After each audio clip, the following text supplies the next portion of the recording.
அனைவருக்கும் விக்டரி டுடேனுடைய வணக்கங்கள்.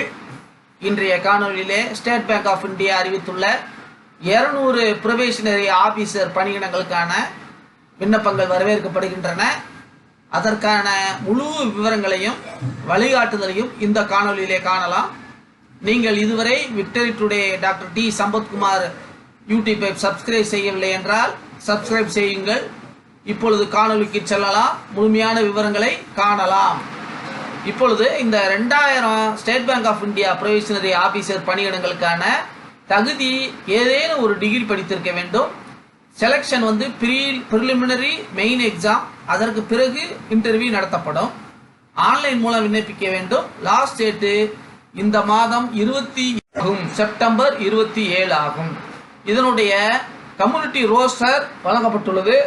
அன்பு மாணவர்களே, எஸ்சிக்கு 300, எஸ்சிக்கு 150, ஓபிசிக்கு 540, இடபிள்யூஎஸ்க்கு முதல் முறையாக 200. இதுவரை வந்து பொருளாதாரத்தின் அடிப்படையில் இடஒதுக்கீடு வேண்டும் வேண்டும் என்று பல ஆண்டுகளாக கோரிக்கை வைத்தவர்களுக்கு இடபிள்யூஎஸ் 200 வேகன்சி வழங்கப்பட்டுள்ளது. அது இல்லாமல் ஜெனரல் வேகன்சி 810 வேகன்சி உள்ளது. ஆக மொத்தம் 2000 வேகன்சி ஆகும்.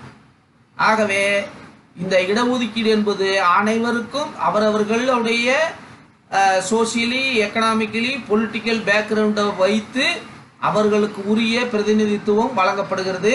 ஆகவே அவரவர்களுக்கு உள்ளதை அவங்க பரீட்சை எழுதி பாஸ் பண்ண வேண்டும். ஆனால் இதில் ஒரு முக்கியமான விஷயம், எஸ்சிக்கு 300 போஸ்ட்னா ஜெனரல் வேகன்சி வந்து 810 போஸ்ட் இருக்கு. எஸ்சி வந்து எஸ்சிலையும் வரலாம், ஜெனரல் கேட்டகரிலையும் வரலாம். ஆக மொத்தம் 1010 வேகன்சி இருக்கு. எஸ்டிக்கு 150னா ஜெனரல் வேகன்சி 810 சேர்த்து எவ்வளவு? 960. ஓபிசி வந்து 540னா எவ்வளவு? அதாவது வந்து 1340 போஸ்ட்டுக்கு வரலாம். இடபிள்யூஎஸ் 200னா ஜெனரல் வேகன்சியோட சேர்த்து 1000 வேகன்சிக்கு அவங்களுக்கு எலிஜிபிலிட்டி உண்டு. ஆகவே இடஒதுக்கீடை பற்றி முழுமையாக தெரிந்து கொள்ளுங்கள்.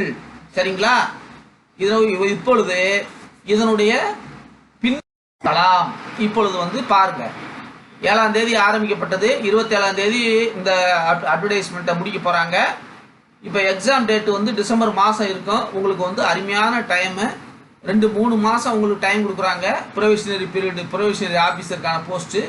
நீங்கள் இது ஒரு விஷயம், முக்கியமான விஷயம் என்ன அப்படின்னா, போட்டித் தேர்வுக்கு தொடர்ந்து தயார் செய்து கொண்டு இருக்கிறவர்களுக்கு இந்த ப்ரிலிமினரி எக்ஸாம், மெயின் எக்ஸாம் எல்லாம் வந்து சாதாரண விஷயம். Minimum age 21, maximum 30. ஆக மொத்தம் அரசு தரப்பு சொல்லக்கூடிய ஏஜ் ரிலாக்ஸேஷன் ஓபிசிக்கு 3, எஸ்சி எஸ்டிக்கு 5, பிடபிள்யூடிக்கு 10 வருஷம் ரிலாக்ஸேஷன் உண்டு. இப்போ காணொலிக்கு செல்லலாம். இப்போ வந்து ஃபீஸ் வந்து கீழேருந்து வந்துடுறேன். எஸ்சி எஸ்டிக்கு ஃபீஸ் கிடையாது. OBC 750, EWS 750, unreserved 750. ஆன்லைன் மோடில் பே பண்ணணும். செலெக்ஷன் மோடு வந்து என்னன்றதை பார்க்கலாம். ப்ரிலிமினரி எக்ஸாம் வந்து 100 கேள்விகள், 60 1 மணி நேரத்தில் நீங்கள் எழுத வேண்டும். அப்போ 1 மணி நேரத்தில் நீங்கள் எழுதணும் அப்படின்னா நீங்கள் எவ்வளோ நேரத்தில் எழுதணும்? கிட்டத்தட்ட 3/4 நிமிஷத்தில் வந்து என்ன செய்யணும்? நீங்கள் துரிதமாகவும் தெளிவாகவும் விடையளிக்க வேண்டும். அதற்கு நீங்கள் உங்களுக்கு கடுமையான முயற்சியும் பயிற்சியும் தொடர் பயிற்சியும் மார்க் டெஸ்ட்டும் அட்டன் பண்ணவங்கனால மட்டும்தான் இந்த மாதிரி 60 நிமிஷத்தில் 100 கேள்வி எழுத முடியும். சரிங்களா? அடுத்து மெயின் எக்ஸாம் வந்து 155 கேள்வி, 200. ஆனால் 3 மணி நேரம் நல்ல டைம் கொடுக்குறாங்க. சரிங்களா? Descriptive type 50. ஆனால் இதில் வந்து ஒரு முக்கியமான விஷயம் இருக்குது. அரை மணி நேரத்தில் 50 மார்க்குக்கு எழுதியாகும். அது வந்து கொஞ்சம் விரைவாகவும் துல்லியமாகவும் எழுத வேண்டியிருக்கு. இப்போ ஒவ்வொரு ஸ்டேஜ் பை ஸ்டேஜாக பாஸ் பண்ணவங்க தான் அடுத்த லெவலுக்கு போக முடியும். இதை கொஞ்சம் கவனமாக பார்த்துங்க. ஏற்கனவே போட்டித் தேர்வில் தயார் நிலையில் இருக்கிறவங்க, பயிற்சி தொடர்ந்து பயிற்சியில் எடுத்துகிட்டு இருக்கவங்களுக்கு இது ரொம்ப ரொம்ப வந்து சொல்லலாம். எவ்வாறு அப்ளை பண்ணுவது? வெப்சைட்டுக்கு போங்க. வெப்சைட்டில் வந்து ப்ரொபேஷனரி ஆஃபீஸர் ரெக்ரூட்மெண்ட் 2024ன்ற இதை கிளிக் பண்ணுங்க. ரிஜிஸ்ட்ரேஷன் டேப்பு இப்போ நல்லா கவனிச்சுக்கோங்க. ரிஜிஸ்ட்ரேஷன் டேப்பை கிளிக் பண்ணி நீங்கள் ரிஜிஸ்டர் பண்ணுங்க. பின்ன நீங்கள் வந்து உங்களுடைய கல்வி தகுதி, உங்களுடைய சுய விவரங்கள், கல்வி தகுதி ஆகியவற்றை அப்லோட் பண்ணுங்க. பிறகு ஒரு தடவை சரி பார்த்துட்டு சேவ் பண்ணி கொடுங்க. இப்போ இதனுடைய முழு விவரத்தை பார்க்கலாம். செலெக்ஷன் ப்ராசஸ் என்னன்றதை பார்க்கலாம். இப்போ ஏற்கனவே நான் சொன்ன பார்த்தீங்களா, ப்ரிலிமினரின்னு சொன்ன பாருங்க. இந்த ப்ரிலிமினரி வந்து பகுப்பாய்வு கொடுத்துருக்குறேன். இங்கிலீஷு, குவான்டிடேட்டிவ் அப்டிடியூட், ரீசனிங் 30, 35, 35, 35 ஆக மொத்தம் 100 கேள்வி, 100 மதிப்பெண், 1 மணி நேரம். இது ப்ரிலிமினரியில் பாஸ் பண்ண பிறகு நீங்கள் என்ன பண்ணணும்? மெயின் வந்து reasoning aptitude, data analysis, GK, English. அதில் வந்து 40, 30, 50, 35, 155 கேள்வி. ஆக மொத்தம் ஒவ்வொரு கேள்விக்கும் 3 மணி நேரத்தில் நீங்கள் என்ன செய்யணும்? பரீட்சை எழுதி முடித்து விட வேண்டும். அடுத்து வந்து English language descriptive paper English. இதில் நல்லா கவனிச்சிக்க வேண்டிய விஷயம், ரெண்டாவது மெயினில் வந்து செகண்ட் பார்ட் வந்து descriptive paper English, letter writing and S A.